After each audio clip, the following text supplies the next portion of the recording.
Précédemment, on a vu le théorème de Thevenin ainsi que celui de Norton. Ces deux théorèmes étaient démontrés à travers d'exemples. Mais dans ces exemples, il n'y avait que des situations avec des circuits composés d'un seul générateur, que ce soit générateur de tension ou bien de courant. C'est pourquoi, dans cette vidéo, on verra l'explication de ces deux théorèmes dans des circuits composés de plusieurs générateurs. Salut à tous, moi c'est Raven et aujourd'hui on se retrouve pour une nouvelle vidéo.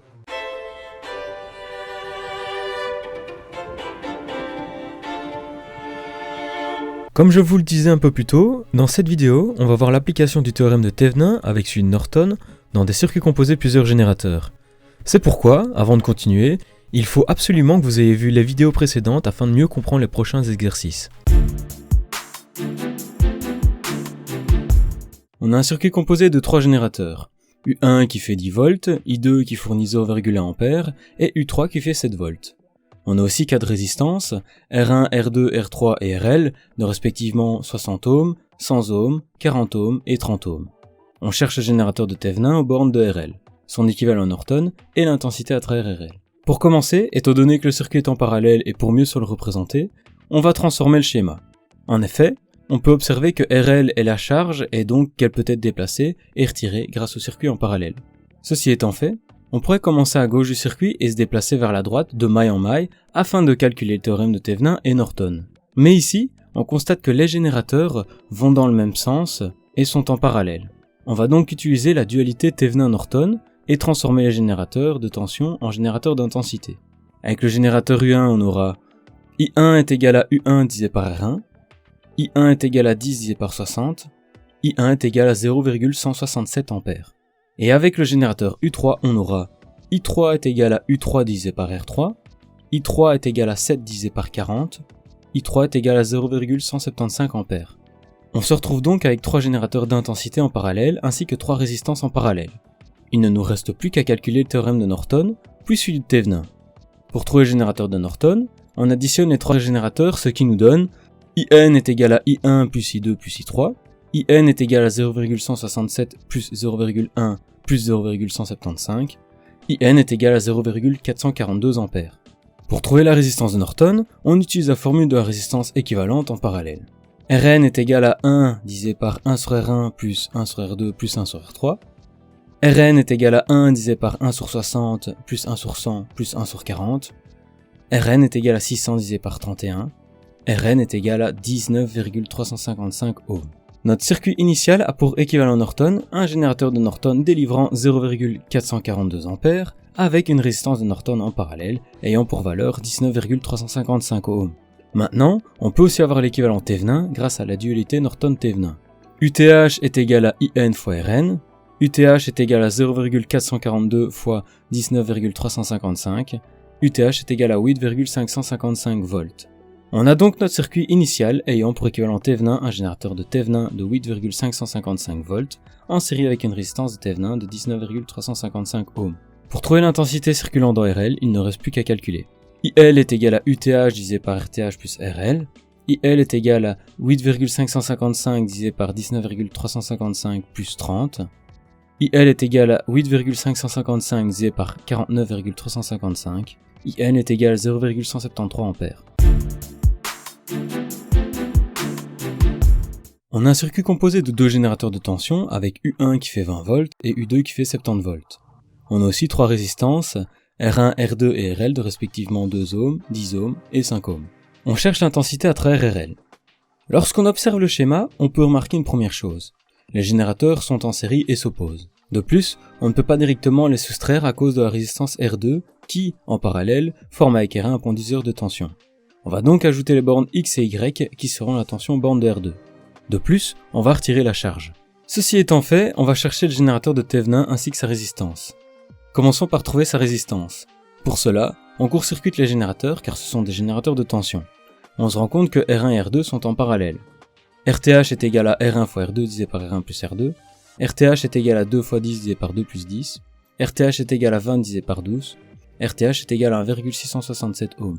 Maintenant qu'on connaît la résistance de Thevenin, cherchons le générateur. Pour cela, on va commencer par calculer la tension UXY grâce à la formule du pondiseur de tension. UXY est égal à R2 divisé par R1 plus R2 fois U1, UXY est égal à 10 divisé par 2 plus 10 fois 20, UXY est égal à 16,667 volts. Connaissant la tension UXY, on peut à présent calculer la tension borne AB, qui est la tension de Thevenin. UTH est égal à UXY moins U2, UTH est égal à 16,667 moins 70, UTH est égal à moins 53,333 volts. À présent, on peut se représenter le schéma initial par l'équivalent de Thevenin. La tension étant négative, on peut au choix laisser le générateur dans le sens initial en n'oubliant pas le moins devant les 53,333 volts, ou bien on peut retourner le générateur afin d'avoir une tension positive. Maintenant, il ne reste plus qu'à ajouter la résistance de charge RL et calculer l'intensité à travers celle-ci. I est égal à U sur R, I est égal à UTH divisé par RTH plus RL, I est égal à 53,333 divisé par 1,667 plus 5, I est égal à 8 A. Attention, j'ai 8 A qui traversent RL, mais n'oubliez pas que nous avons inversé le générateur. En effet, précédemment, je vous ai dit qu'on avait le choix de la notation de la tension. On a choisi ici de retourner le générateur afin d'avoir des tensions positives. Si vous avez laissé le générateur comme précédemment, vous aurez une intensité négative, c'est-à-dire moins 8 A au lieu de 8 A. On a un circuit composé de deux générateurs de tension avec U1 qui fait 12 volts et U2 qui fait 5 volts. On a aussi 5 résistances, R1 de 200 ohms, R2 de 200 ohms, R3 de 100 ohms, R4 de 200 ohms et RL de 300 ohms avec les bornes AB. On cherche le générateur de Thevenin aux bornes AB. Pour commencer, on retire la charge RL. Ensuite, on va chercher la résistance de Thevenin. Pour cela, on court-circuite les générateurs étant donné que ce sont des générateurs de tension. Lorsqu'on observe le schéma, on se rend compte que R1 et R2 sont en parallèle et R3 avec R4 sont en parallèle. R1 et R2 vont former Rx et R3 ainsi que R4 vont former Ry. Pour Rx, on aura Rx est égal à R1 fois R2 divisé par R1 plus R2, Rx est égal à 200 fois 200 divisé par 200 plus 200, Rx est égal à 100 ohms.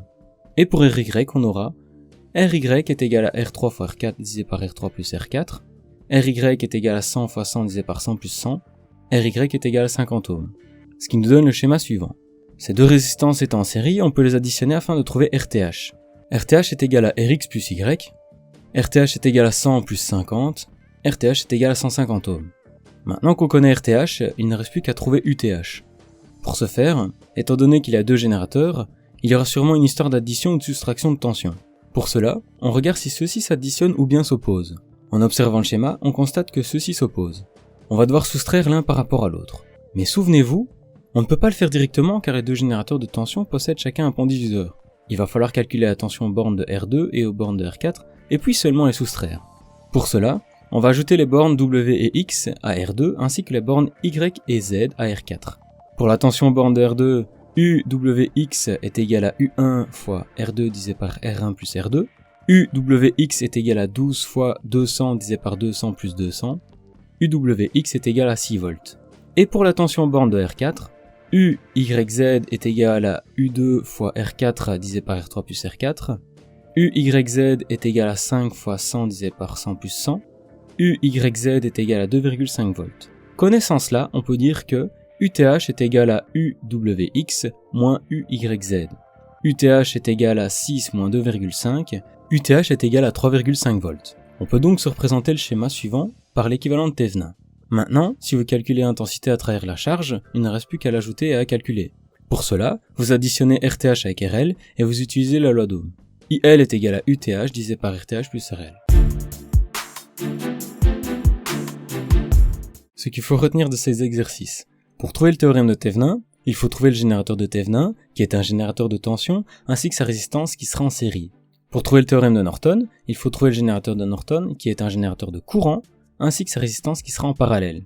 Il existe une dualité entre le théorème de Thevenin et Norton, et il ne faut pas hésiter à l'utiliser pour avoir plus facile.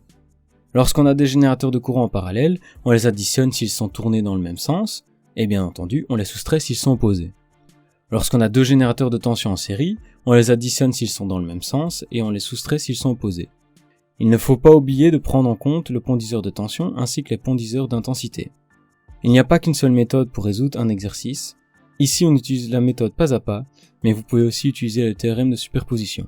Voilà, c'est déjà la fin de cette vidéo. Dans celle-ci, j'ai essayé d'aller un petit peu moins vite dans mes explications tout en gardant un certain rythme. J'espère que vous l'avez aimé. Si c'est le cas, n'oubliez pas de la partager afin de faire grandir la chaîne. N'oubliez pas de commenter ainsi que laisser un j'aime. Moi je vous dis à la prochaine et d'ici là, portez-vous bien.